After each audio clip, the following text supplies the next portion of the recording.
What's going on, ladies and gentlemen? Welcome back to another Punishing Gray Raven video. Today, guys, we're going to be doing the showcase for Karenina S-Class Ember. That's right, the summon video was already posted. If you have not seen that, check that out. Now we're going to talk whether she's worth the summon or not. Let's get into it.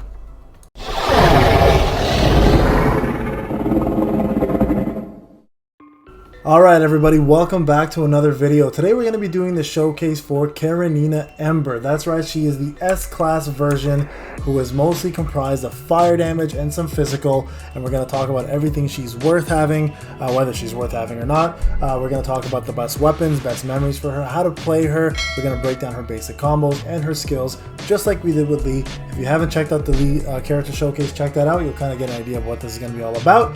But let's get into the character and talk a little bit about her and what she's all about. So Karenina S-Class is an attacker type. She is 30% physical and fire damage is 70%. So she's highly based on elemental damage. So you're going to want to have upgrades for fire damage specifically and a little bit on the 3-ping, and we'll talk about that shortly. So her melee has a strong area attack ability, and her mixed damage is able to deal physical and elemental damage. As we talked about, she is a fire damage user.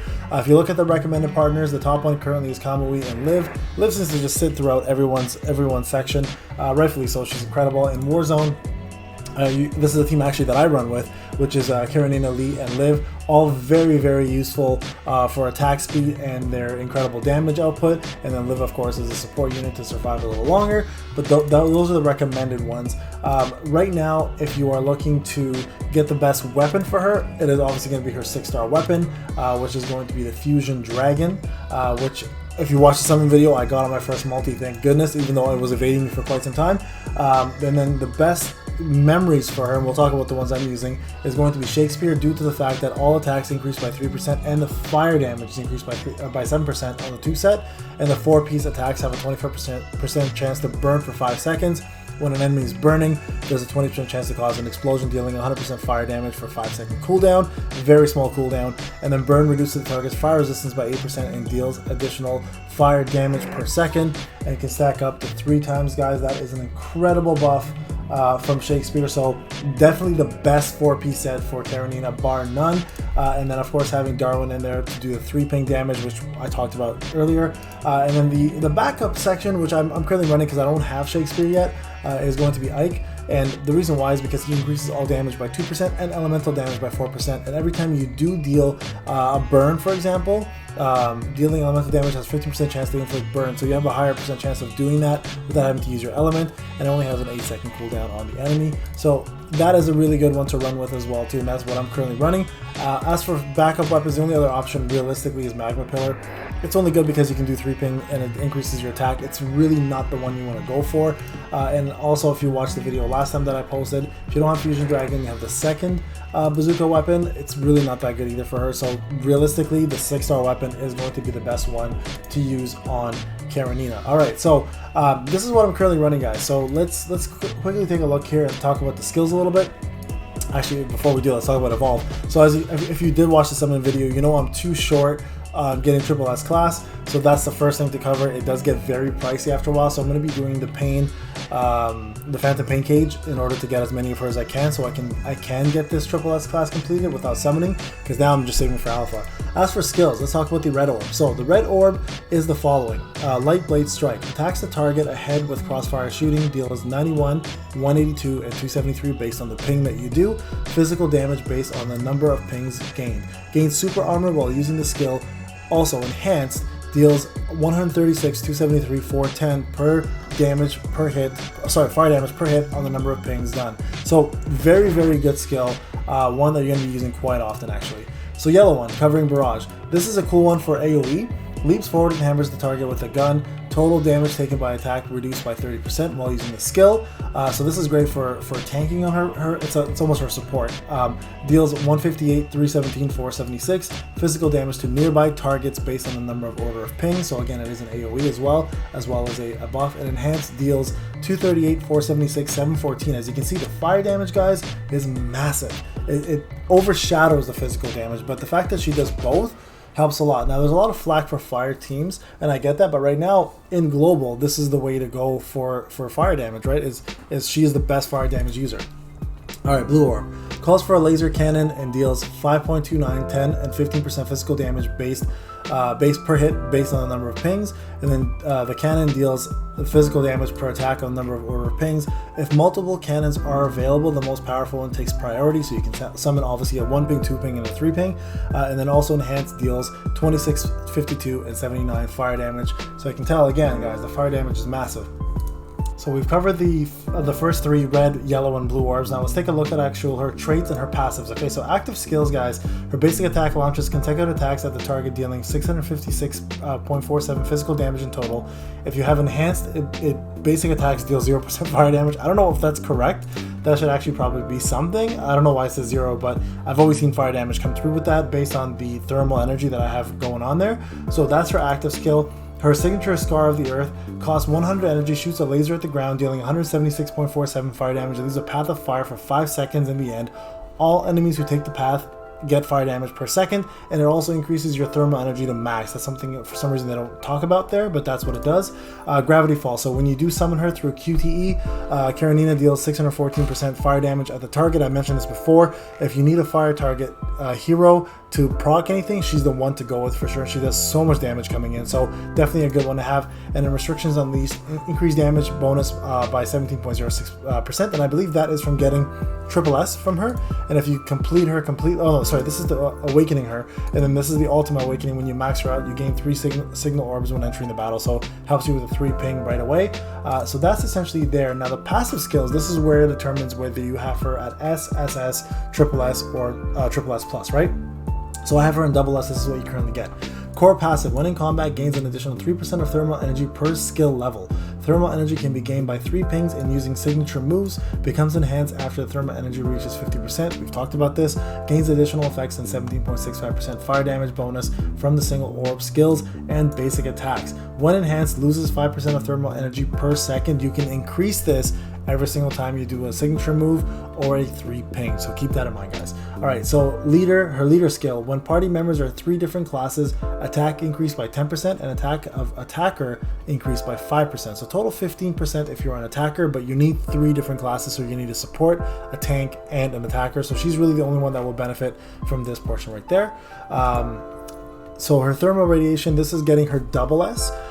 Extra fire damage increased by 10% after entering thermal mode, so you do more damage in that mode. Getting SS, extra damage bonus of enhanced skills increased by 10%. So all enhanced skills, guys, are the fire damage skills. So this thing increases the fire damage essentially by another 10%. And then her last one, of course, is passive, reducing fire damage resistance of enemies that take burn damage from a signature move by 15% for 5 seconds. So just incredibly making her more OP with damage and fire damage, right? So she is the ultimate fire damage character. So that takes care of her skills. So what makes her weapon so worthwhile, right? Let's talk about the Fusion Dragon for a quick second. The reason why it's so important is that it increases the fire damage by 10%, and whenever you ping a red orb, the fire damage increased by 10% additionally on top of that for 5 seconds. And as you can see, there's no cooldown for that. So you can continuously keep this red one up by pinging red ones as often as you can to keep the fire damage from staying at 20%, which is pretty damn incredible considering you just saw the numbers that she pumps out with the Fusion Dragon and her skills, right? So let's kind of look into her coding real quick. So coding here, as you can see, I'm using the Bloody Love. Now the place to get this, guys, is currently through this energy recovery operation. If you click on here, you still have time. You have 11 days to do it. Remember, even if you completed it, get these every day. They're worth it. It's free since you're doing dailies. But once you complete this and get onto the second slot machine, after 20,000 points, you can receive yourself the Bloody Love Paradise Lost Karenina Ember outfit.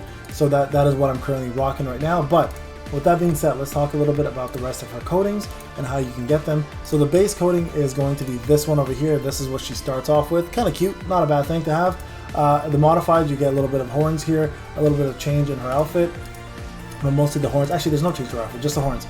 And then for us going into the final version here, she's got a little bit more aesthetic onto her arms and her neck. And then this here you can actually get through the rainbow cards. So you can purchase this, or you can get a change in the shop, I believe, as well too. And then lastly, this one here is 100% purchasable, so you have to actually get this through the shop. A really cool looking one. It was between this and the Ashen End one for Lee. I chose Ashen End, but honestly, a part of me somewhat regrets not getting this one because it looks so damn badass. But at least my main character, so I'm okay where I'm at. So that's what her coding is all about. All right, guys. With that being said, let's jump onto the actual character and do some damage with her and see how good she is as a character overall. And we'll get into that right now. Alright guys, back here again. So now we're going to look at the thermal system. This is her the skill tutorial. So this is the hidden skill that she has. So any 3 pings will actually give her a thermal energy on her weapon, which eventually allows her to do her ultimate, which we'll talk about. So gains thermal energy by using certain skills. All skills become enhanced when thermal energy is above 50%. So those enhanced skills that you guys saw where the fire damage kicks in, once your thermal energy is above 50%, that's when that starts happening. So it's so important, guys, for her to be using 3 pings as often as possible. Okay, so let's get into that. Now there is a memory set, which we'll talk about after when we get to the memory section, that allows you to jump into the matrix more often when you do, I believe, a 3 ping. That's a really good set for her if you want to continuously keep up your fire damage. But let's talk a little bit about what she's capable of. So as you can see here, her basic attacks 1, 2, 3. So 1, 2, 3 is an AoE. So 1, 2, 3, 4, 5, 6, 7. So yeah, she does 1, 2, 3, 4, 5, 6, 7. So 7 hits. All right, so she stops at 7. So in terms of her skills, let's talk about what her skills do. So B, there's the cannons there. As you can see, the cannons are now shooting, right? When you have a 1-star cannon, that's what it looks like. So we're going to show you that one first. We'll go to the 2 and 3 later on. Now jumping to her yellow, like you guys I talked about before, there's an AoE right there. It also increases her defense by giving her super armor, so she takes 30% less damage, so making her actually pretty damn tanky considering what she can offer, alright? And then lastly, we're going to be doing her red. So there's the red ping right there. As you can see in the bottom, my power section right there, it's kind of increasing on its own because of my blue orbs, but it stops as soon as you stop attacking. So getting 3 pings for her is extremely important, guys. So let's do one with 3 pings right there. So you can see my power rose quite significantly there, right? And then we're gonna go ahead and try to increase that as much as we can. So let's get in a few of these hits and increase some of her 3 pings. And I want to get you guys to see some of that power that she gets from that. So let's get a few reds. So we'll do this. See if I can get her ultimate running. So there's her ultimate. Okay, so let's show you the ultimate now. Okay, so you can see here I've got almost nothing, right? So once you do your ultimate though, something cool happens. This is her ultimate. She kind of just does a linear attack on the ground, fire damage, and everyone takes fire damage. But look at that, the power now is fully red. So all your moves now are considered enhanced. So everything you do will add to fire damage as well. So you can see their physical damage and fire damage is coming through, and fire damage is doing quite a bit more. Now you can keep that up by doing 3 pings. So the suggestion, guys, is make sure you have a couple of 3 pings lined up for her before you go into full power mode, so you continuously do fire damage. Because you can see here I stop now with fire and it's back to complete physical damage again. So make sure, guys, you kind of do focus on getting her 3 pings up as much as you can in order to do that fire enhanced damage, because it does make a difference. And going into the matrix and doing a perfect dodge with her is a pretty important one. Alright, so that essentially is her in a nutshell. Now, alright guys, welcome back here. So we're looking at memories now. Now I did give you guys the best setup already, and that was Darwin and Shakespeare, because Shakespeare just enhances all fire attack by substantial amounts. So definitely Shakespeare is the way to go. But if you don't have Shakespeare, there are other options for you to explore as well too. Ideally what you want to do, guys, is you want to focus on Ike, who is a good 5-star to have, because he increases all physical, sorry, all damage, including elemental damage. So having a 4 set of him is a great way to start. If you don't want to do the full 4 set, you can go ahead and do the 2 set to get that bonus, and then focus on a different 4-piece set. But he is not a bad 4-piece to start with.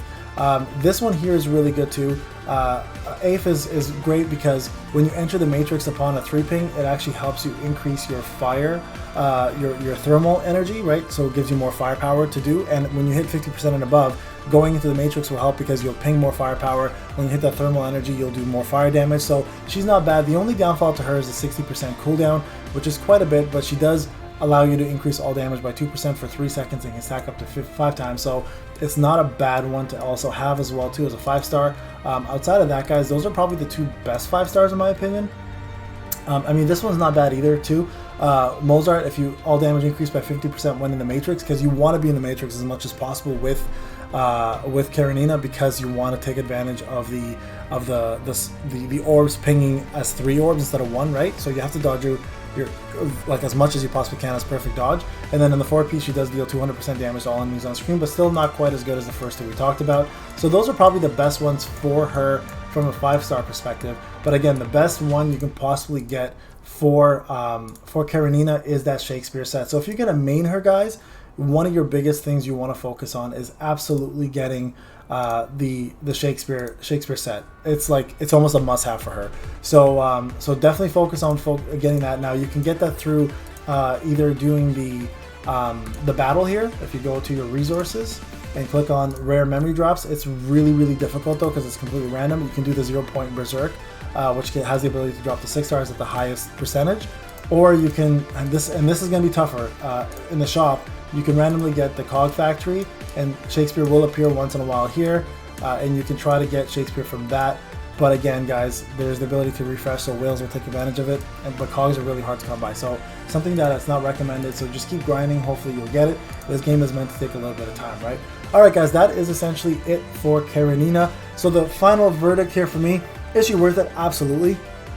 And the reason why I say that is, again, if you look at my Lee here, who is 5,284, and then you look at my Karenina, who's 600 less in power, my Karenina can actually outdamage my Lees in certain circumstances. Plus, when you have fire damage increase on certain events, she's gonna rock the house for sure. So yes, she's absolutely worth it, but is she as good as Alpha? Obviously the answer is no. So if you're holding off and you want Alpha more than anything, hold on to those black cards. But if you're if you like Karenina and you're like, is she worth going for? Absolutely. If you don't really care about Alpha and you want to just enjoy the gameplay that she offers, she is a great prize to have on your team. Alright guys, this is Payne. Hope you enjoyed the video. Have a wonderful day, everybody. We'll talk soon.